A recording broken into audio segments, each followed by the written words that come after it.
stay-at-home mom, for having done that for 6 years, we tend to think that stay-at-home moms have a lot of time. They stay at home, so they have time.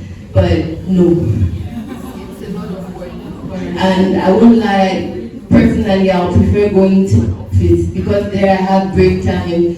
I had my 3 kids, each have 15 months apart. So there were times I thought I was going to get crazy. And I love my babies with all my heart, but there were times that they would touch my last nerve. I felt like, I was going to explode, But at the end of the day, I had to wear several caskets, but nothing beats being a mom and a wife. I got to know that God has. Now, challenges, I was like, okay, so, one aspect is what I said earlier, understanding your role as a wife and a mom and be intentional about it. I went back to the word. I knew that as a wife I had to be a companion and a helper. As a mom I had to raise godly seeds and I had to teach my children. So I made that a mission. I started teaching the word of God to my children. Every evening we read the Bible. I was intentional of how I feed them, how I raise them. Today, I would say when my kids open their mouths and they speak about God, I'm so proud. Like when I hear my 5-year-old pray, at times I open to be like, is he actually really praying? I can't believe that it's a 5-year-old praying that way. So I was very intentional about those 2 things. Now, what I want stay-at-home moms who are here to know is that before being a wife and a mom, you're a human being. Before being a wife and a mom, you are a person. You have dreams. And those children you have at home, they learn through you. When you go out for your dreams, that's the best way to teach them to go out for their dreams. Being at home as a wife and a mom, it doesn't stop you. I shared my story, in church with most of my church members who are here, but I decided to go back for a PhD because I always wanted to go further as a nurse. I didn't like, and I still don't like the way Cameroon society looks at nurses, and I'm very passionate about changing that mentality. And so I wanted to go as far as possible in that field. And so after my last kid was of age to go to school, I said, okay, I want to go back to school. And I won't lie, going to school, being a wife and a mom is the hardest thing I've had to do. There were times I thought of giving up. And to not make things easy, my program is in their own day, so I travel all the week. I have to leave the kids. It takes a lot. But each time I felt like giving up, I remember my girls and I'm like, I want them to say, Mom did it. She went to school. She could do it. Mom became a doctor. So, as a wife and a mom, your dreams are valid. You should go out for them. Another thing I would like to encourage stay-at-home moms is take care of yourself. It's sad to say, it's the sad thing to say. We want to always carry, we feel like we need to carry the husband, the children, but they didn't ask us to. And at times we're annoyed that we don't get the how can I say, we're not celebrated enough for what we do. But the reality is that they never asked you to do it. We do it because we're called to do it, we love doing it, but don't impose it on them. So do things that please you. If you like shopping, even if you don't have money, go for the window shopping. It's therapy. It's okay.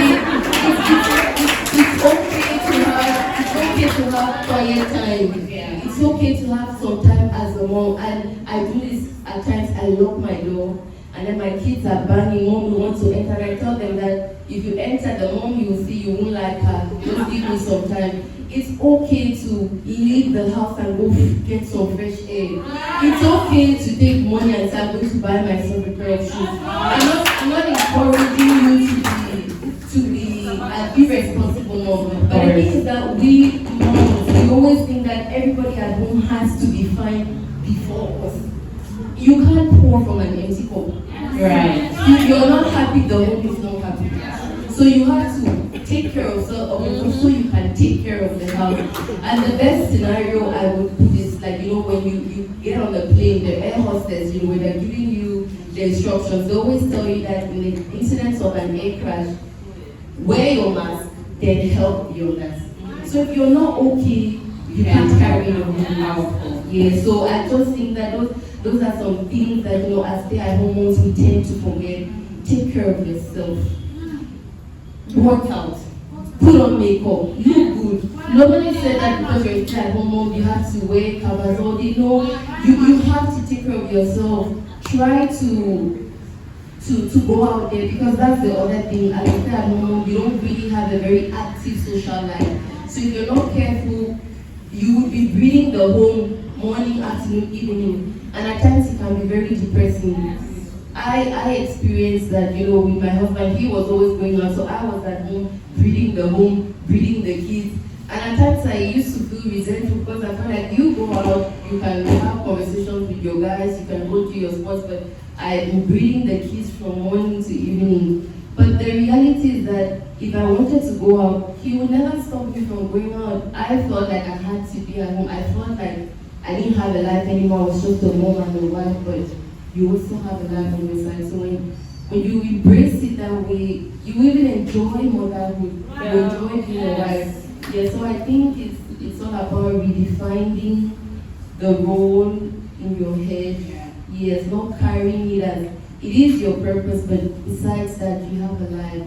And the last thing I would say is learn how to delegate.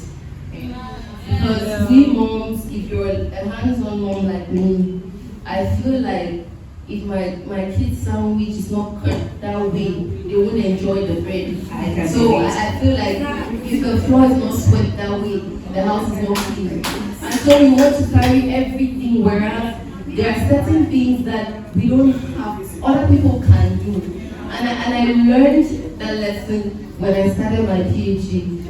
There were times when, I'm not at home, then the nanny who was supposed to take care of the kids at the last minute say, oh, she can't do it, and I'm telling my husband, okay, I'm taking the next bus back to Yaoundé. He said to Dora, he said, no, you went for school, so go to school, we will be fine. And I know it may seem harsh, but the reality is that they will be fine. Yeah. We tend to think that we are indispensable, but we are not.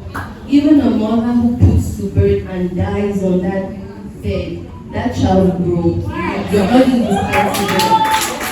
So once you detach yourself of that, you see that being a wife, being a mom is not a barrier. It's not. Thank you so much. Thank you.